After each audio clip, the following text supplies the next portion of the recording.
बहुत साल पहले परमेश्वर के नबियों ने एक भविष्यवाणी की थी। उन्होंने कहा था कि एक दिन एक राजा आएगा जो दुनिया को बचाएगा, लेकिन वो राजा किसी योद्धा की तरह नहीं आएगा। वो नम्रता के साथ गधे पर सवार होकर आएगा। सदियां बीत गईं और फिर वो समय आया जब यीशु मसीह अपने चेलों के साथ यरूशलेम की ओर जा रहे थे।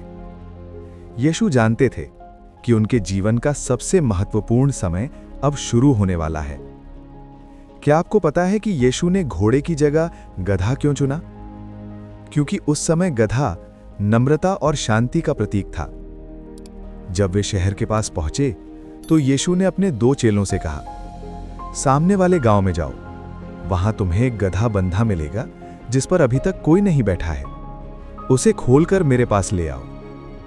चेलों को यह बात थोड़ी अजीब लगी, लेकिन उन्होंने यीशु की आज्ञा मानी। वे गांव में गए और सचमुच उन्हें वही गधा मिला।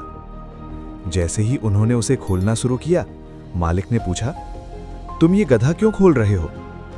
चेलों ने बस इतना कहा, प्रभु को इसकी आवश्यकता है। और आश्चर्य की बात, मालिक ने बिना कुछ कहे गधा उन्हें दे दिया। मैं आपसे कुछ पूछना चाहता हूं, अगर कोई आपसे कहे कि प्रभु को इसकी जरूरत है, तो क्या आप भी तुरंत दे देंगे? तो चलिए थोड़ा आगे देखते हैं। अब यीशु गधे पर बैठकर यरूशलेम की ओर बढ़ने लगे। जैसे ही लोगों को पता चला कि यीशु आ रहे हैं, भीड़ इकट्ठी होने लगी। कुछ लोग दौड़कर खजूर के पेड़ों से डालियां काटने लगे, कुछ लोग अपने कपड़े जमीन पर बिछाने लगे और लोग जोर से चिल्लाने लगे, होसाना, धन्य है वो जो प्रभु के नाम से आता है, इस्राएल का राजा धन्य है। पूरा शहर खुशी से गूंज उठा।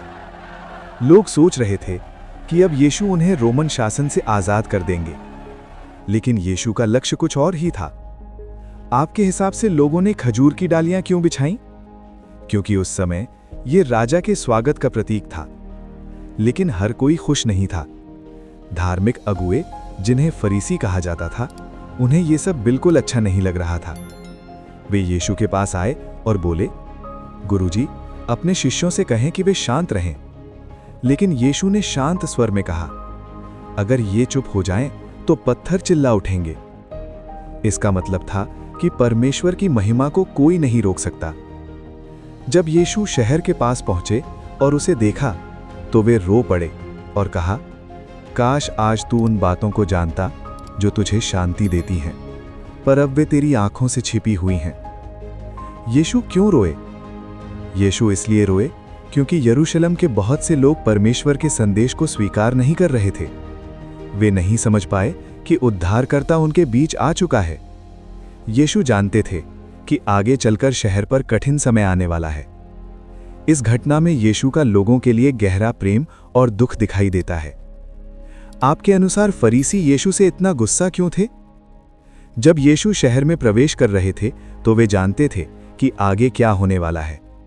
कुछ ही दिनों बाद उन्हें पकड़ लिया जाएगा, उन पर झूठे आरोप लगाए जाएंगे और फिर उन्हें क्रूस पर चढ़ा दिया जाएगा।